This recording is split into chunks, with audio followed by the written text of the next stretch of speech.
From the Bob Mills Weather Center, meteorologist Andrew Adams. Cold air's on the move. Notice these temperatures across Siberia compared to this time yesterday are a little bit warmer. That's because the coldest Siberian air is starting to move across the North Pole. It's going to drift south through Canada and eventually pay us a visit.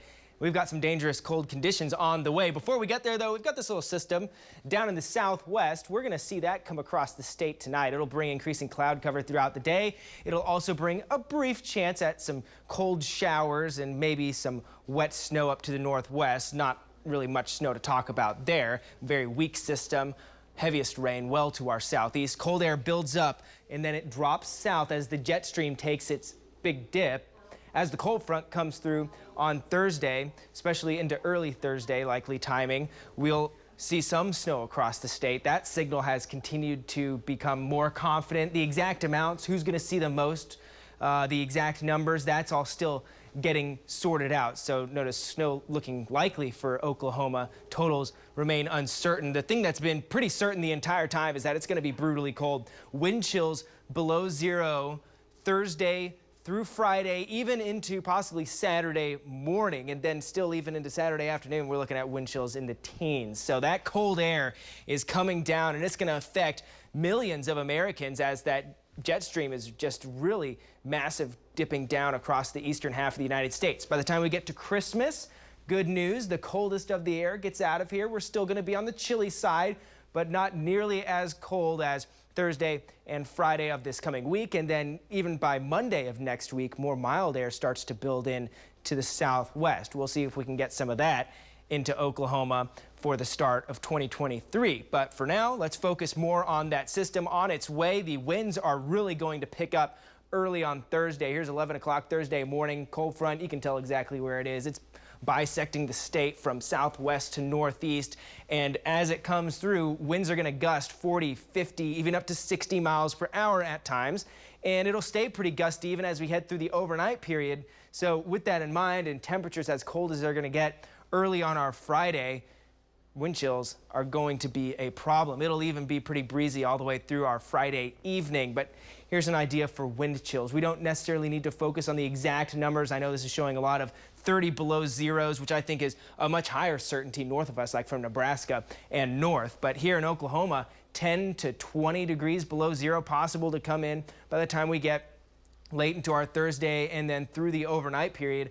on Friday, because the winds stay high and our temperatures stay very low, even through Friday afternoon. We're looking at wind chills below zero. So we go from a high on Wednesday of 43 to waking up in the morning on Friday with a wind chill anywhere between 15 and 20, perhaps up to 25 degrees below zero. So that is just dangerous cold. If you don't have to be outside in it, don't. If you do, bundle up. Layers are definitely your friend whenever we get this cold. Christmas Eve and Christmas Day, trending nicer, 20s for Christmas Eve, so still holding on to some of that cold air back into the 30s above freezing on Christmas Day. Certainly a little bit chilly overnight for Santa and the reindeer as they come through. Right now, Norman, everything is quiet. We see that across our Pike Pass Skycam network. It is also still cold this morning. Temperatures in the 20s and low 30s here in the metro. We're seeing that all across the state this morning. So winds also light, which is nice. Doesn't make our wind chills too bad, but heading to church early this morning, it'll feel like the teens for several of us. As we head through the afternoon, there come the clouds, and then head into the late evening and overnight, here come some of those showers, perhaps a little bit of snow, like I mentioned, up to the northeast, but overall a pretty quick hitter. And then by tomorrow afternoon, we'll try to crack out a little bit more sunshine. This afternoon, clouds increase. We only get to 50 in Oklahoma City, 40s across the north, so pretty cool even though we've got a south wind, but warmer than yesterday. 40% chance of some of those showers as we go overnight. The higher chances for the showers and maybe that wintry mix will be up to the northwest as that weak system pulls through. We'll be dry by tomorrow morning here in Oklahoma City. 38-hour low, so pretty mild, about 10 degrees warmer than we ought to be this time of year. A front does enter tomorrow afternoon as well, but for the most part, we'll see a south wind. That'll keep us from getting too chilly tomorrow afternoon. Mid 40s for a lot of us, and then low 40s on Tuesday. Low 40s again on Wednesday, and then the rug gets pulled out Thursday, Friday, and early Saturday. Let's be very mindful of that dangerous cold that's on the way, and look forward to a very Merry Christmas.